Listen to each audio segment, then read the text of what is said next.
안녕하세요. 글쓰기 전도사 한명석입니다. 오늘은 글과 뇌가 얼마나 밀접하게 연관되어 있는지 그 이야기를 드리려고 하는데요. 누구에게나 스타일이 있지 않습니까? 외모든 기질이든 스타일이 있는데요.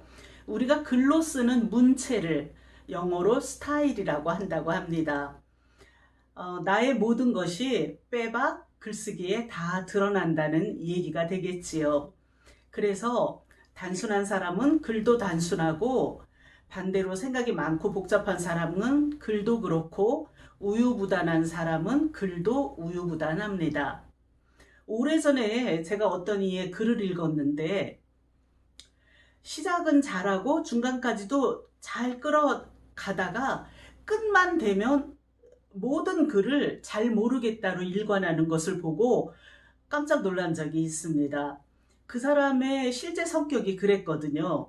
작은 일에도 자기 의견을 갖지를 못하고 결단하고는 아주 관계가 먼 편이었기 때문에 놀란 거지요. 제가 지금 누군가의 뒷담화를 하는 것이 아니라 사람과 글이 이렇게 똑같구나 하고 충격을 받았던 경험에 대해서 말씀드리고 있는 것입니다. 저는 단순한 성격을 타고 태어났는데요. 한 가지에 꽂히면 다른 9가지가 자동적으로 무시되는 그런 편한 무대포적인 성격을 갖고 태어났어요. 그래서 단세포라는 말까지 들어보았는데요. 덩치는 큰데 세포는 하나인가 봅니다. 얼마 전에 제 이 단순한 성격 때문에 웃기는 일도 있었는데요. 제가 전남 곡성에 꽂혀서 친구들 모임에서 한번 같이 가자는 제안을 했어요. 곡성에서는 소설가 김탁환이 그 농부 과학자하고 아주 보기 좋은 우정을 나누면서 다양한 지역 활동을 펼치고 있더라고요.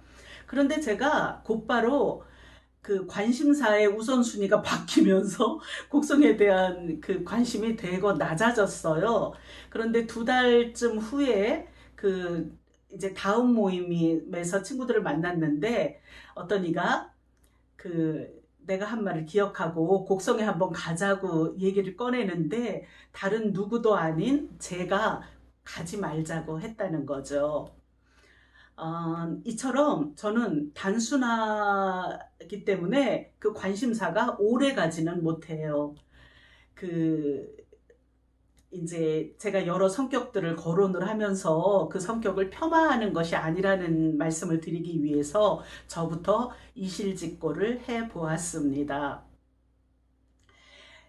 근데 이제 제가 단순한 만큼 제 생각을 믿는 동안에는 스스로의 생각에 빠져들어가는 힘은 있어요. 그래서 제가 쓰는 글도 단순하지만 명료하다고 생각을 합니다. 반대로 저와는 아주 반대로 돌다리를 두드려 보고도 미심쩍어 하는 분이 분명히 있지요. 이런 분들이 무얼 하든 하자가 없어서 어떤 직업에서도 필요한 분이고요. 하지만 이런 심정으로 쓰는 글이 선명할 수는 없는 거지요. 지금 여기서 뭐 성격론을 말하자고 하는 건 아니고요. 글과 내가 그처럼 밀접하다라는 얘기를 우선 드렸고요. 그렇다면 그 안에서 2가지를 말씀드리려고 합니다. 첫째, 내가 크고 내가 달라져야 글이 달라진다는 사실입니다. 무엇을 보느냐? 글감. 어떻게 보느냐? 의미. 어디까지 보느냐? 시야. 그래서 결국 세상에 대고 무슨 말을 하고 싶은가 하는 가치관의 문제에서 내가 단계를 밟아 나가는 것을 고스란히 반영하는 것이 글인 거지요. 그래서 작가가 팔아야 할 것은 글의 주제가 아니라 작가 자신이라는 말이 나오는 거고요. 저는 그것을 이해한 순간 굉장히 숙연해지던데요. 내가 어느 정도의 인간인지가 글에 고스란히 드러난다는 게 너무 의미 있고 좋기도 했고요. 그래서 마음에 드는 글 한 편, 자랑스러운 글 한 편을 쓰기 위해서라도 조금 더 공부하고 조금 더 부지런해지게 되기도 하고요. 그러니까 결국 글쓰기는 나를 좀 더 나은 사람이 되게 해주더라고요. 자, 두 번째입니다. 글과 내가 이처럼 밀접하다면 역으로 글을 관찰함으로써 내가 어떤 사람인지를 파악할 수도 있습니다. 저처럼 제가 경주마처럼 단순하게 내가 보고 싶은 것만 보고 있다라는 것을 인지한다면, 게다가 관심사도 오래가지 못할 것을 그렇게 철석같이 믿고 있다면 저의 이런 태도에 대한 주변 사람들의 피드백에 좀 더 열린 마음이 될 수도 있겠지요. 너무 신중하다 보니 망설이는 습관을 가진 사람이 작년에 쓴 글과 올해 쓴 글이 거의 같다는 것을 발견한다면 의도적으로라도 결단하는 습관을 들이려고 노력하게 될 것입니다. 우유부단한 사람도 마찬가지지요.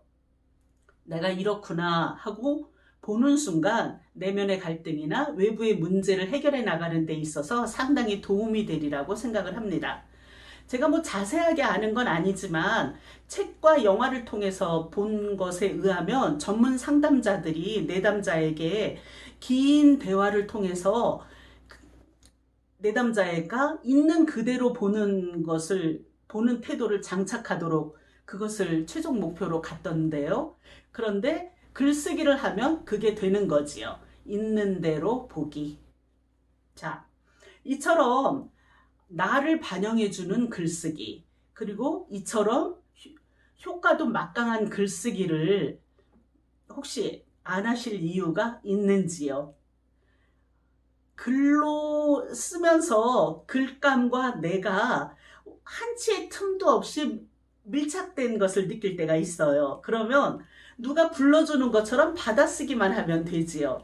그럴 때의 희열은 말할 수가 없고요. 그때마다 제가 쑥쑥 자라는 느낌이 들어요. 또 글로 쓰면 생각만 하던 것보다 굉장히 정리가 잘 돼요. 이게 쭉 생각해온 그 결과인지 아니면 종이에 글로 써서 보는 시각화의 효과인지 모르겠는데 분명히 그렇습니다. 한번 써서 보세요. 자, 오늘도 글쓰기 전도사 한명석이었습니다. 들어주셔서 감사합니다.